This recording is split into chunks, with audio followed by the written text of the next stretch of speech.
우리를 죄에서 구하시리 주 예수 십자가 지셨으니 기쁘게 부르세 할렐루야 나 구원 얻었네 찬송하세 찬송하세 주님 나를 구하셨네 찬송하세 찬송하세 주가 구원하셨네 우리를 주께서 구했으니 이전에 행하던 막한 일과 주하고 더러운 모든 죄를 온전히 버렸네 찬송하세 찬송하세 주님 나를 구하셨네 찬송하세 찬송하세 주가 구원하셨네 나 지금 죄에서 사함받아 거룩한 백성이 되었으니 이 육신 장막을 벗을 때도 겁날 것 없겠네 찬송하세 찬송하세 주님 나를 구하셨네 찬송하세 찬송하세 주가 구원하셨네 우리가 이 세상 떠날 때에 예수의 손목을 굳게 잡고 영원히 즐거운 천국에서 주 함께 살겠네 찬송하세 찬송하세 주님 나를 구하셨네 찬송하세 찬송하세 주가 구원하셨네 죄에서 자유를 얻게 하면 보혈의 능력 주의 보혈 시험을 이기는 승리되니 참 놀라운 능력이로다 주의 보혈 능력이 있도다 주의 피 믿으오 주의 보혈 그 양이 매우 귀중한 피로다 육체의 정욕을 이기려면 보혈의 능력 주의 보혈 정결한 마음을 얻게 하니 참 놀라운 능력이로다 주의 보혈 능력이 있도다 주의 피 믿으오 주의 보혈 그 양이 매우 귀중한 피로다 눈보다도 이에 밝히는 것 보혈의 능력 주의 보혈 부정한 모든 것 밝히시니 참 놀라운 능력이로다 주의 보혈 능력이 있도다 주의 피 믿으오 주의 보혈 그린 양이 매우 귀중한 피로다 구주의 복음을 전할 제목 보혈의 능력 주의 보혈 날마다 나에게 찬송 주니 참 놀라운 능력이로다 주의 보혈 능력이 있도다 주의 피 믿으오 주의 보혈 그린 양이 매우 귀중한 피로다 오늘 이 시간은 특별히 성경 말씀 가운데 대단히 우리 신앙생활에 결정적인 하나님께서 주시는 말씀이 있습니다. 신앙생활에 실패하는 자와 성공하는 자가 있습니다. 성경 66권 가운데 짧은 한 권의 책이 있습니다. 룻기 책이 있습니다. 룻기는 4장으로 되어 있습니다. 룻기서 1장 1절에는 다음 같은 말씀을 하고 있습니다.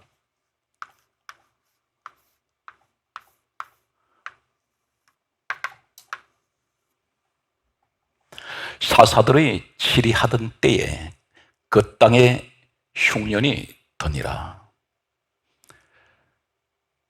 베들레헴에 한 사람이 있는데 이 사람이 아내와 두 아들을 데리고 모압 지방에 가서 거류하였다라고 그렇게 기록하고 있습니다. 사사들이 치리하던 때 그 땅에 흉년이 찾아왔습니다. 베들레헴에 한 사람이 있었습니다. 베들레헴. 성경 말씀은 오늘 룻기는 베들레헴에서 살던 한 가정이 이 베들레헴을 떠나가는 사건을 가장 먼저 말씀하고 있습니다. 베들레헴은 떡집이라는 그러한 의미를 가지고 있습니다. 다른 말로 말씀드리면 말씀의 집입니다.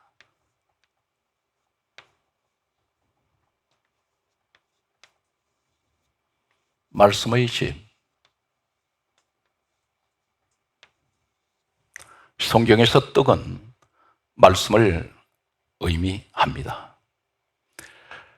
이 베들레헴은 룻기 이후에 누가복음 2장 4절 말씀에는 예수님께서 이 땅에 오실 때 가장 먼저 베들레헴에서 태어나셨습니다. 예수님은 누구신가요? 빌립보서 2장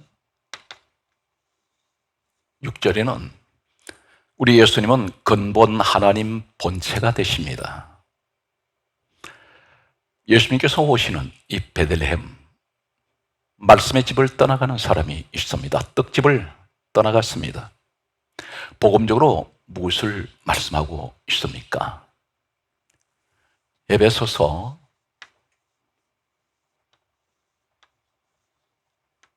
1장 23절에는 말씀의 집, 떡집을 상징하는 이 의미는 바로 교회는 주님 몸이라고 했습니다. 성경 말씀을 보면 요한복음 6장 47절 이하의 말씀을 보게 되면 예수님께서 내가 하늘에서 내려온 떡이라고 말씀하신 적이 있습니다. 예수 그리스도를 떠나가는 사람들, 곧 다시 말씀드려서 말씀의 집인 교회를 떠나가는 사람들이 있습니다. 그 당시의 시대 상황이 어떤 때일까요? 사사들이 치리하던 때라고 했습니다. 사사들이 치리하던 때는 어떤 때였습니까? 바로 룻기서 1장 1절 바로 앞에 사사기 말씀이 있습니다. 사사기 마지막 절이 어떤 말씀입니까? 사사기 21장 25절 말씀에는 다음과 같이 사사기는 사사기 21장 25절로 마감이 됩니다. 그리고 곧 이어서 룻기서 1장 1절이 바로 시작됩니다. 사사기 21장 25절에는 이렇게 기록하고 있습니다. 이스라엘에 왕이 없으므로 사람이 각기 자기 소견에 옳은 대로 행하였더라, 이렇게 말씀하고 있습니다. 사사시대에 왕이 없었다고 말씀하고 있습니다. 왕이 없기 때문에 각기 사람이 자기 소견에 옳은 대로 행했습니다. 자신들이 왕이었습니다. 자신들이 결정하고 자신들이 마음대로 하고 싶은 대로 했습니다. 그 당시에 하나님을 믿는 이 땅에서 신앙생활이 자신들 마음대로 했습니다. 제 멋대로 신앙생활을 했습니다. 이 사사들이 치리한 때에 왕이 있었습니다. 그 왕이 바로 누구십니까? 사무엘상 8장 7절과 3장 1절 말씀을 보면 사무엘상 8장 7절에 하나님께서 이렇게 말씀하셨습니다. 이 사사들이 지리하던 때, 이 시대에 하나님께서 이렇게 말씀합니다. 그들이 나를 버려 나로 왕이 되지 못하게 하였느니라. 그렇게 말씀하십니다. 하나님이 왕이십니다. 하나님께서 친히 다스리셨습니다. 신정 정치를 하셨습니다. 그런데 그들은 하나님을 거부했습니다. 하나님께서 왕이 되시는 것을 그들은 싫어했습니다. 왕은 다스리고 통치합니다. 왕이 명령하는 것은 법입니다. 그런데 하나님께서 왕이 되셔서 그들에게 말씀을 하시고 그들을 통치하실 때 그들은 그것을 거부했습니다. 그러므로 사사기 21장 25절에 이스라엘의 왕이 없으므로 사람이 각기 자기 소견에 옳은 대로 행하였더라. 그렇게 말씀하고 있습니다. 그들은 신앙생활을 자신들이 하고 싶은 대로 했습니다. 오늘날 이 시대를 그대로 조명하고 있습니다. 교회에서 하나님 말씀이 선포됩니다. 그러나 그 말씀을 때로는 거부해버립니다. 자신이 왕이 되어 있습니다. 내 마음대로 신앙생활을 합니다. 예배 드리고 싶으면 드리고 성전에 나오고 싶으면 나옵니다. 여러 가지 핑계와 여러 가지 구실을 이야기를 합니다. 기도하고 싶을 때 기도합니다. 때로는 내 마음에 들지 않으면 교회 문을 박차고 나가버립니다. 모든 것이 자기 주관으로 하고 있습니다.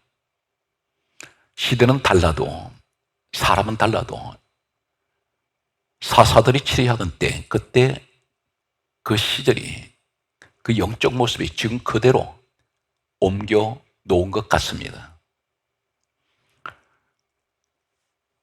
사무엘상 3장 1절에 이렇게 말씀하고 있습니다. 이 당시의 시대 상황은 여호와의 말씀이 희귀하여 이상이 흔히 보이지 않았더라. 그렇게 말씀합니다. 하나님 말씀이 희귀하다고 했습니다.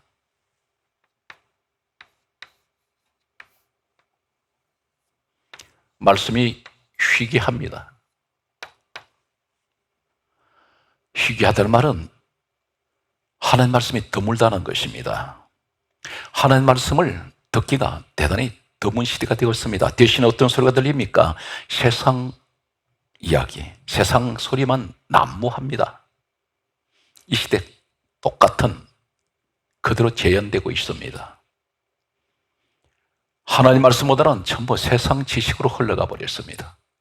교회 안에 쓰나미처럼 세상 지식, 세상 철학 이야기가, 세상 논리가 쓰나미처럼 밀려 들어왔습니다. 어디까지? 강단에까지 썸에 들어왔습니다.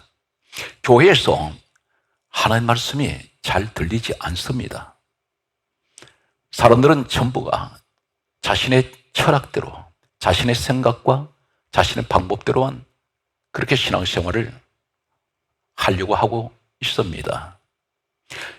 희귀라는 이 말은 히브리어 원문을 보면 야카르입니다. 야카르.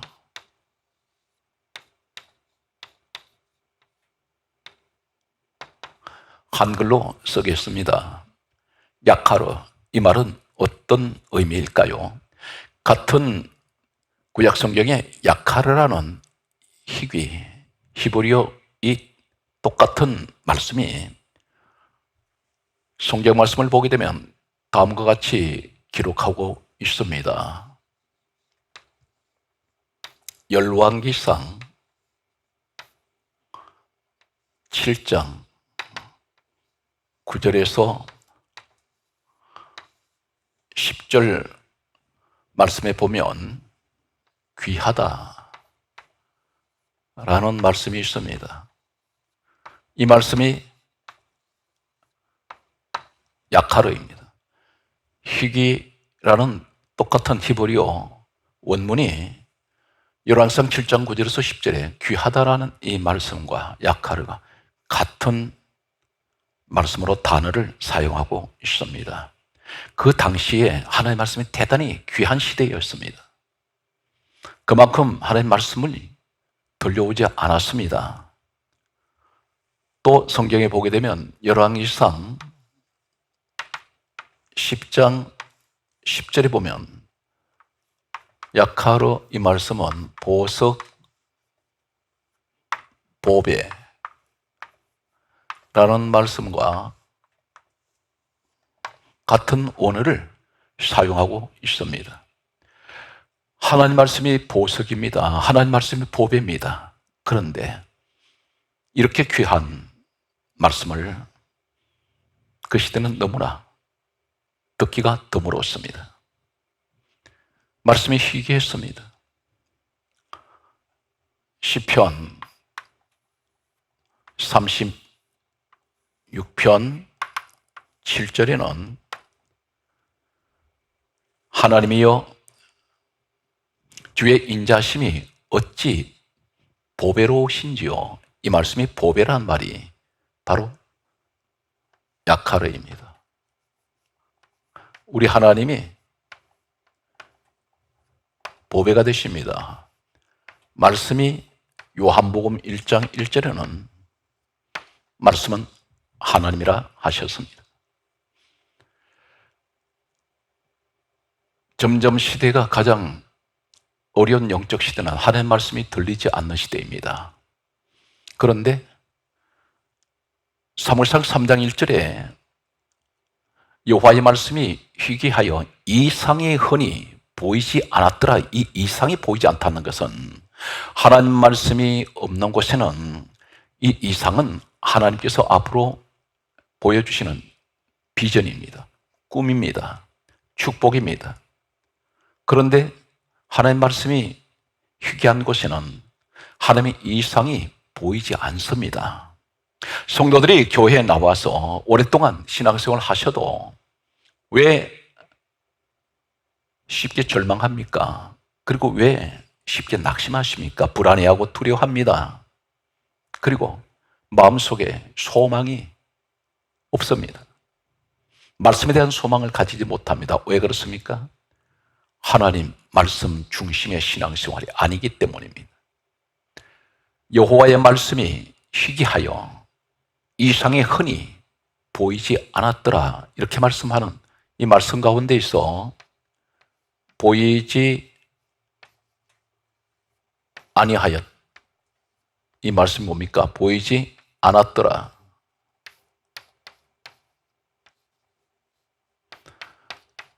오늘 이렇게 말씀하시는 사무엘상 3장 1절에 말씀이 희귀하여 이상이 흔히 보이지 않았더라. 이 보이지 않았더라는 이 말씀은 히브리어 말씀을 보면 파라처입니다. 파라처. 또 한 가지는 니프라츠라고 합니다. 파라처, 니프라처. 보이지 않았더라.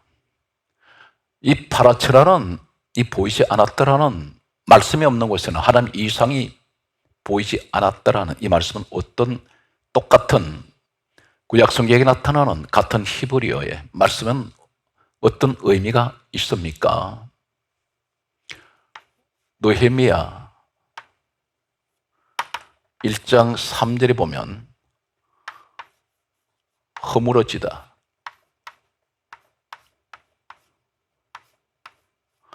허물어지다입니다.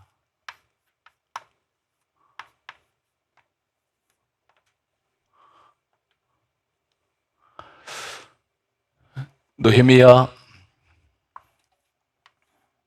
4장 3절에 보게 되면 무너지리라.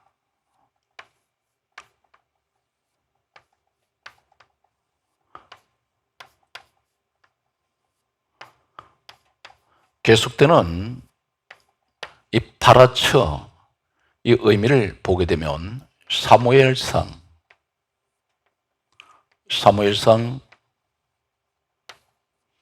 25장 10절에 보게 되면 떠나다,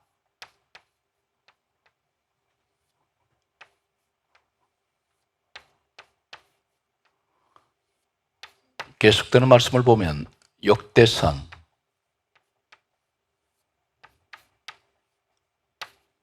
14장 11절에 보게 되면 흩으시다, 흩으시다.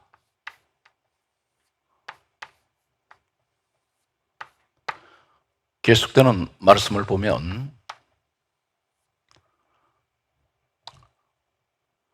시편 89편 40절에 보게 되면 파괴하다,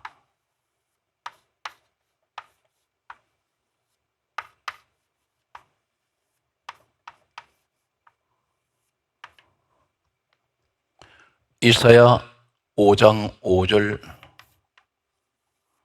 말씀을 보면 담을 허물다,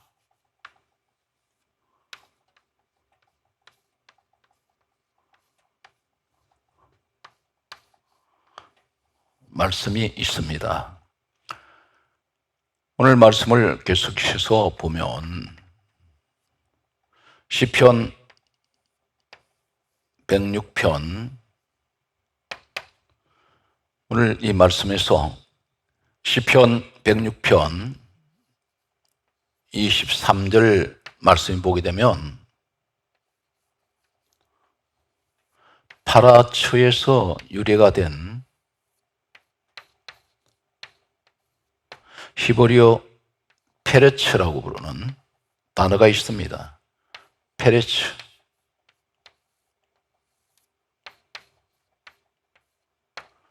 이 단어가 시편 106편 23절 말씀 속에 이 페레츠라는 말씀이 기록되고 있습니다. 시편 106편 23절 말씀에는 파라처에서 유래가 된 페레츠가 있습니다. 이 말씀이 어려움이라는 말씀이 있습니다. 어려움.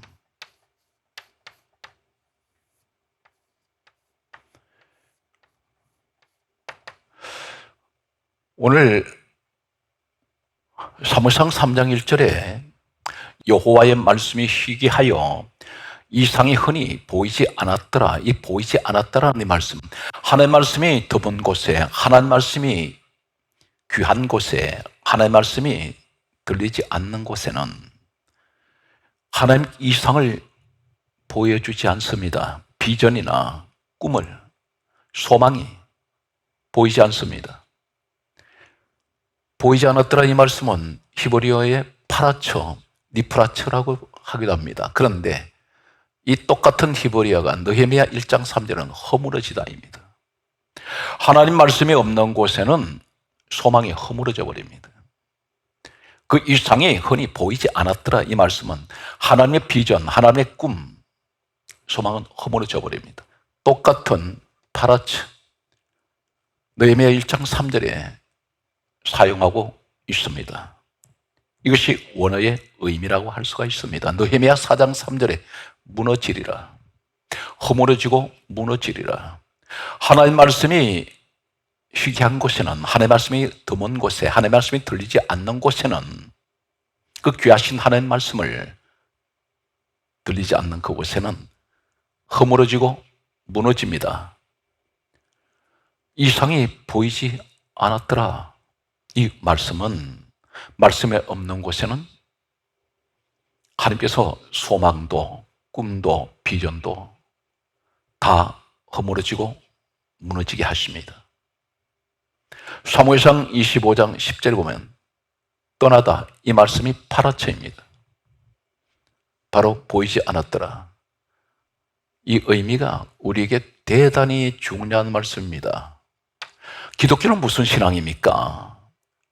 말씀을 믿는 신앙입니다.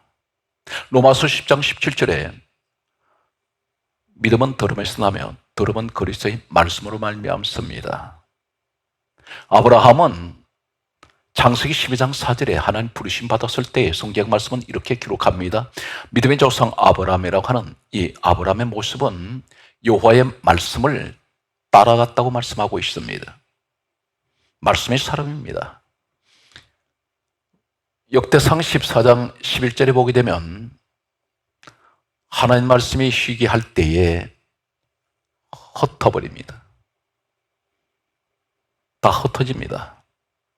하나님은 모이기를 기뻐하십니다. 성령의 사람들은 사도행전 2장 46절을 보게 되면 날마다 성전에 모이기를 힘썼습니다. 그런데 흩어집니다. 언제? 하나님 말씀이 없는 곳에는 모든 것이 모래알처럼 다 흩어져 버립니다. 말씀이 있는 곳에는 항상 하나님께서는 하나 되게 해 주십니다. 오늘 이 시대가 말씀을 따라가는 시대가 아닙니다. 전부 세상 지식을 따라가고 세상 세속적인 그러한 말에 현혹되는 시대입니다. 시편 89편 40절에는 파괴하다, 다 부서져 버립니다. 말씀이 없는 곳에 이상은 없습니다. 이사야 5장 5절에도 허물다, 담을 헐며 짓밟히게 하신다 했습니다. 다 짓밟혀버립니다. 시편 106편 23절에는 파라치라는 이 말씀에서 유래된 페레체에 보게 되면 어려움이 있다는 것입니다. 신앙생활이 말씀이 기초가 되어 있지 않은 신앙은 항상 어려움이 있습니다. 사랑하는 성도 여러분, 교회 나오셔서 무슨 소리 듣기 원하십니까? 교회는 주님의 몸된 성전입니다. 하나님 집입니다. 하나님 집에는 당연히 하나님 말씀을 들으셔야 됩니다. 상기하는 마음으로 이 말씀을 다시 말씀을 보면 이사야 34장 16절과 디모데후서 3장 16절에는 이사야 34장 16절은 이렇게 말씀합니다. 너희는 여호와의 책을 읽어보라. 여호와의 입이 이를 명령하셨고 그의 영이 이것들을 모으셨음이라. 친히 하나님께서 성경 말씀을 기록하도록 하나님께서 친히 말씀하셨습니다. 여호와의 입이 이를 명령하셨다고 했습니다. 디모데후서 3장 16절에는 모든 성경은 하나님의 감동으로 기록이 되어 있습니다. 기록은 사람이 했으나 그 말씀을 기록하게 하신 분은 하나님이시라는 것입니다. 하나님 말씀을 교회에 나오셨으면 들으셔야 됩니다. 그런데 세상 소리에 귀를 기울이는 시대가 바로 이 시대입니다. 그러므로 그들의 신앙은 계속해서 조금만 시련이 오면 흔들려 버립니다. 오늘 성경 말씀을 계속해서 보게 되면 이 베들레헴 이곳에 있던 사람이 아내와 두 아들 데리고 모압이라는 곳으로 갔습니다. 그런데 이곳에 누가복음 2장 4절에 예수님이 이곳에 베들레헴에 오셨습니다. 이곳에 오셔서 우리 주님은 모든 인류를 구원하시는 구속 사역을 시작을 하시는 첫 출발이 베들레헴에서 태어나셨습니다. 오늘 하나님 집 베들레헴, 떡집, 말씀의 집이라고 하는 이 베들레헴, 오늘 이 시대에 창세기 35장 1절과 열왕기상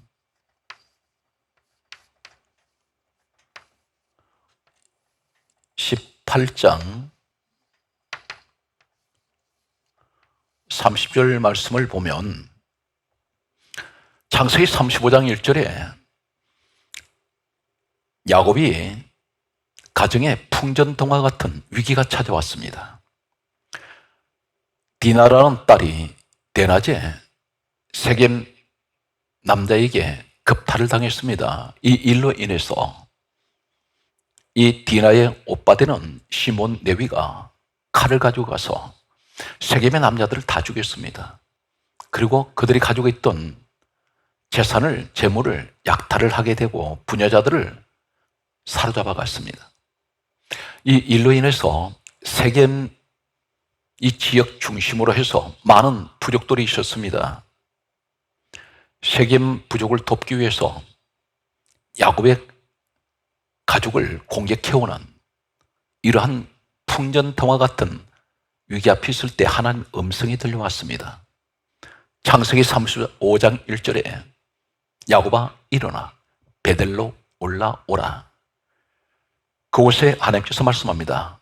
제단을 쌓으라 말씀하셨습니다. 바로 이 베델은 하나님의 집입니다. 환란이 왔을 때 어디로 가라고 하십니까? 하나님 집 베델로 가라고 하셨습니다. 그곳에서 제단을 쌓으라는 말씀은 예배를 드리라는 것입니다. 그 예배 대상이 누구입니까? 하나님이십니다. 그런데 이 시대는 코로나라는 환란이 닥쳐온 이 시대는 교회로부터 도망을 칩니다. 교회와 멀어지고 있습니다. 하나님께서는 야곱의 환란이 왔을 때 일생일대 최대의 환란이 왔습니다. 이 닥친 환란을 하나님께서 뭐라고 말씀합니까? 베델로 돌아오라고 말씀합니다. 베델로 올라오라고 하셨습니다.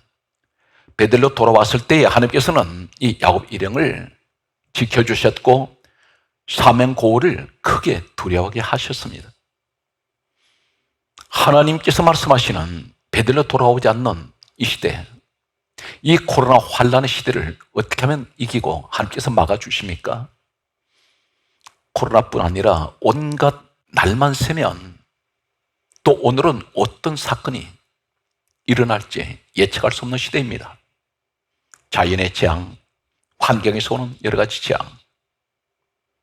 또 인재로 인한 많은 재앙들이 있습니다. 하나님께서 이 위기의 시대를 우리가 지켜주시는 방법은 주의 몸된 교회로 돌아와야 합니다. 그런데 오히려 교회를 멀리하고 도망갈 때 재앙은 그쳐지지가 않습니다. 야곱의 모습을 보면 하나님께서 베들로 오라는, 돌아와서 제단을 쌓으라는 이 말씀은 오늘 이 시대에 모든 하나님이 사랑하시는 성도를 향한 하나님의 메시지이며 하나님 권고, 또 하나님께서 말씀하시는, 우리를 부르시는 하나님의 음성입니다. 열왕기상 18장 30절에 보게 되면 이스라엘 민족에게 3년 6개월 동안 하늘이 닫히고 비가 내리지 않은 적이 있었습니다. 성경 말씀은 야고보서 5장 이하의 말씀을 보게 되면 엘리야 시대 때에 3년 6개월 동안 하늘이 닫힌 시대가 있었습니다. 이때에 국가적인 민족의 위기가 찾아왔을 때 하나님께서 뭐라 말씀하십니까? 열왕기상 18장 30절에 하시는 말씀은 너희는 내게로 가까이 오라. 그리고 하시는 말씀이 무너진 여호와의 제단을 수축하라 하셨습니다. 수축이라고 하셨습니다. 제단 수축은 뭐를 의미하고 있습니까? 예배가 무너져 버렸습니다. 코로나로 인해서 예배가 무너졌습니다. 여러분의 기도 자리가 무너져 버렸습니다. 은혜 자리가 무너졌습니다. 하나님께서 이것을 다시 회복시키라는 것입니다.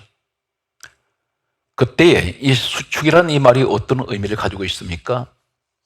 히브리어에는 라파입니다. 라파. 이 라파라는 말이 무슨 말입니까? 치료하시다, 고치시다. 사랑하는 성도 여러분, 치료받기 원하십니까? 그렇다면 예배 재단, 기도의 재단이 무너진 교회에 예배를 회복하십시오. 하나님 말씀은 이것이 회복될 때 치료하시겠다는 것입니다. 고쳐주시겠다는 것입니다. 그래서 라파라 말은 치료하다, 이 의미가 바로 라파입니다. 오늘 성경 말씀은 계속해서 우리에게 다음과 같은 말씀을 하고 있습니다. 아모스 8장 1절과 잠언 30장 6절 말씀이 있습니다. 요한계시록에 7교회가 있습니다. 7교회. 하나님께서 하시는 말씀이 있습니다. 아모스 8장 1절에는 날이 이를지라 내가 기근을 땅에 보내리니 여호와의 말씀을 듣지 못한 기갈이라 그랬었습니다. 하나님 말씀이 점점 희미해지고 하나님 말씀이 점점 들려오지 않는 시대입니다. 바로 사사시대와 같습니다. 그런 때가 올 것이라고 했습니다. 바로 이 시대입니다. 분명 아모스 8장 1절에 말씀을 듣지 못한 기갈 시대라고 했습니다. 사랑하는 성도 여러분, 마지막 때에 영적인 가장 큰 축복은 어떤 것입니까? 계시록 1장 1절에서 3절 말씀을 보면 하나님 예언의 말씀을 읽는 자, 듣는 자, 그것을 지키는 자가 복이 있다 하셨습니다. 요한계시록 7교회, 성경의 마지막 책 계시록에는 7교회에 대한 하나님 말씀이 있습니다. 7교회에 대한 말씀을 각 교회에 말씀하신 하나님께서는 마지막 하시는 말씀이 어떤 말씀입니까? 성령께서 교회들에게 하시는 말씀을 들을지어다. 사랑하는 성도 여러분, 교회에 나오시는 목적이 무엇입니까? 하나님 말씀을 들으셔야 합니다. 성령께서는 교회에 말씀하신다고 하셨습니다. 오늘 우리가 베들레헴을 떠나가는 이 한 가정의 모습을 보고 있습니다. 모압으로 간 그들은 어떻게 되었을까요? 이 모압은 하나님 말씀이 없는 곳입니다. 베들레헴에 흉년이 왔다고 했습니다. 사랑하는 성도 여러분, 교회 생활에 흉년이 올 때가 있습니다. 그 흉년이 항상 교회 생활은 허니문이 아닙니다. 처음에는 참 좋았는데 시간이 갈수록 싸늘해집니다. 심령이 딱딱해지기 시작합니다. 여러분 결혼하실 때에 처음 신혼생활은 어땠습니까? 최소한 2, 3년 동안은 꿈같은 신혼생활이었다고 할 수 있습니다. 그런데 시간이 점점 지나갈 때 그 가정에는 허니문은 끝이 나고 갈등과 그리고 서로가 정오와 미움으로 정폭되는 이러한 모습들을 보게 됩니다. 성경 말씀을 보게 되면 룻기 1장 1절 말씀과 1장 4절 그리고 5절 말씀이 있습니다. 6절 그리고 2장 2절 말씀과 3장 1절과 4장 14절 말씀이 있습니다.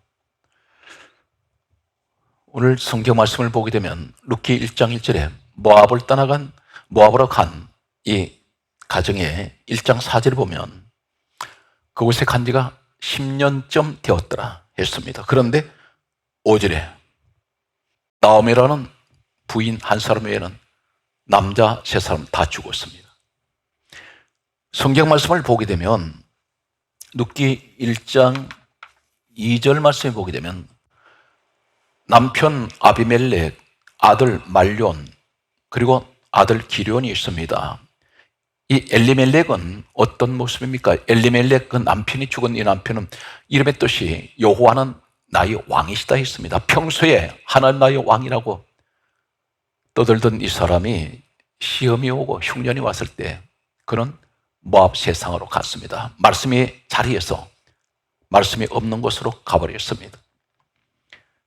말론이라는 아들이 있습니다. 말론이라는 이 아들 이름이 질병이라는 그런 의미를 가지고 있습니다. 왜 성경은 한 사람의 이름을 질병으로 지었을까요? 그리고 기련이란 말은 쇠약하다, 허약하다, 약골이란 말입니다. 이 사람은 다 죽었습니다.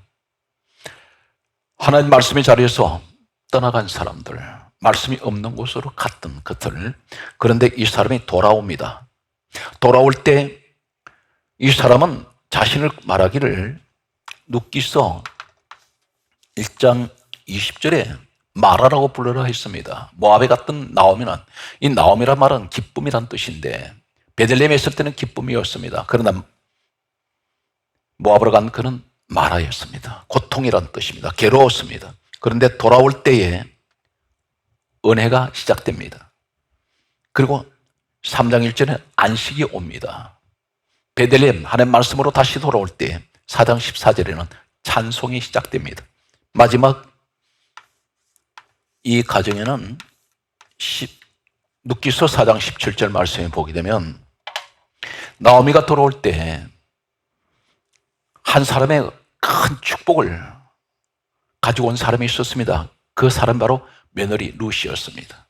이 룻을 통해서 룻기 4장 17절에 바로 다윗 왕의 가문이 됩니다. 나오미는 이 룻은 베들레헴으로 돌아올 때, 말씀이 있는 곳으로 돌아올 때, 주님이 오시는 곳으로 돌아올 때에 그곳에서 다윗 왕의 조상이 되는 왕족 가문의 축복을 받습니다. 그리고 그들은 예수님께서 바로 이 다윗의 혈통을 통하여 이 땅에 주님은 오셨습니다. 오늘 또 사랑하는 성도 여러분, 범사위에 항상 말씀의 자리를 떠나지 않는 여러분 되시기를 주 예수님으로 축복합니다.